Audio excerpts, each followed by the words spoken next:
Sabi nga itong investigasyon dito sa may corruption sa flood control project, isa nga ito sa gustong tutukan ngayon ni President Bongbong Marcos. At isa siya sa naglabas ng mga yung mga top contractors no na bumulsa dito nga sa flood control, yung mga palpak. Kasi sabi nga ni President Bongbong Marcos, no, mahiya naman kayo sa mga Pilipino.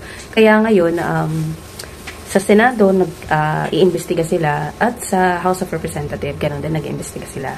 So, sino nga ba sa kanilang dalawa? Sino sa dalawa ang mas pinagkakatiwalaan ko pagdating sa ganito? Well, actually, para sa akin, walang problema if mag-investigate sila pareho, yung House and yung Senate.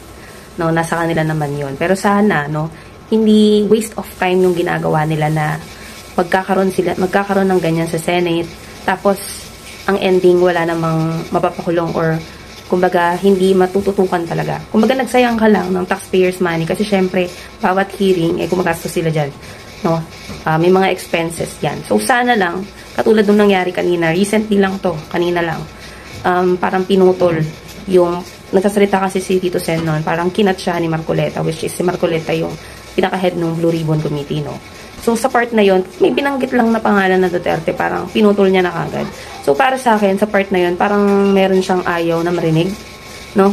Kasi, syempre, di ba, yung mga senador natin dyan nagtatanong, di ba, ano ba naman yung pakinggan patapusin mo kaysa ikat mo?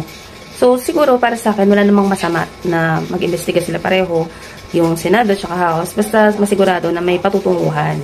Pero, syempre, kung ako tatanungin, mas gusto ko, mas tiwala ako pag ang House. Kasi yung mga kongresista natin, napakarami natin kongresista dyan, no? At pansin nyo naman yung quadcom pa lang eh. Kumbaga, yung mga tinatanong nila dyan, kumbaga ano talaga eh, hindi nakakapagsinungaling, hindi nakakalusot.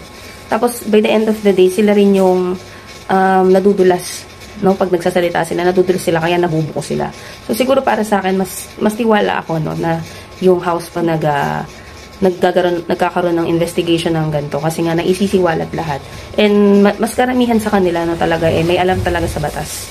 So, ayun, yun nga para sa akin, wala namang masama kung pareho silang magkaroon ng investigasyon. Basta sana lang is may patunguhan. At sana naman po, manalo naman yung mga Pilipino laban dito sa mga tiwali. Sana hindi sila yung magtatakpanan. Kasi, di ba binalita, may mga senador ang involved dito sa mga kontraktor. So, possible kasi na sila magtakpanan, lalo na pag may mga naisiwalat at may mga lumabas na pangalan. So, ito naman magtatanong tayo sa mga kababayan natin, yung opinion nila, kung kanino sila mas tiwala. Kung dito ba sa investigasyon sa Senado, though may mga magagaling talaga dyan, like Ping Lacson, Tito Soto, Risa Hontiveros, no? Pero, yun nga, mas marami kasi yung mga corrupt dyan.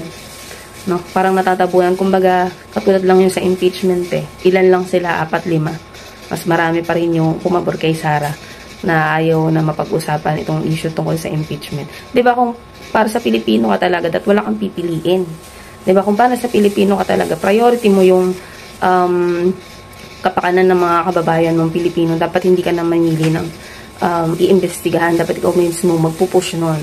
Pero dito makikita natin, may pinipili sila, may kinikilingan sila. So, syempre, dun tayo sa kongresista sa House, na kung saan lahat talaga iniimbestigahan. So, yan, tanungin natin yung iba nating kababayan kung ano ang opinion nila dito. Ito na yung sagot ko sa sinasabi. Ito na ang sagot ko kung saan ako magtitiwala sa pag-imbestigahan ng flood control project, kung sa Senado o sa Kongreso. I think ako mas okay din naman mag-imbestiga sa Senado kasi trabaho talaga nila yan, lalo na yung Blue Ribbon Committee. But ako mas tiwala ako sa Kongreso kasi alam mo, nagtanong si Tito Sen, tapos bigla na lang ininterrupt ni Marcoleta. I know marami pa talagang DD list na mga Duterte dyan sa mga senador na yan, kaya ipaliko-liko lang nila yung investigasyon nila, lalo na si Marcoleta. Hindi siya fair, di ba nga sabi nga ni Tulfo, ni Rafi, na hindi daw fair si Marcoleta sa kanya.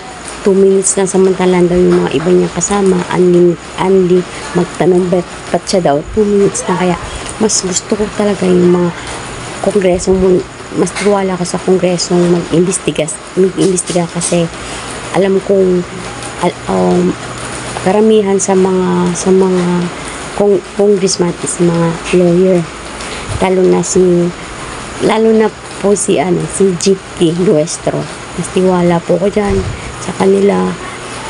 Kaya mas gusto ko, mas katiwala ang Kongreso kaysa sa Senador ngayon.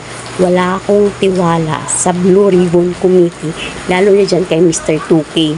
Diyos ko, halata naman,